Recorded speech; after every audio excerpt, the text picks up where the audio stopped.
Over time, it is possible for burnt glue to accumulate in the reservoir of the glue gun, which, if not removed, can be pushed down by the glue gun and risk clogging the nozzle.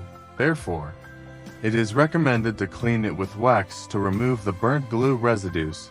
Titolo.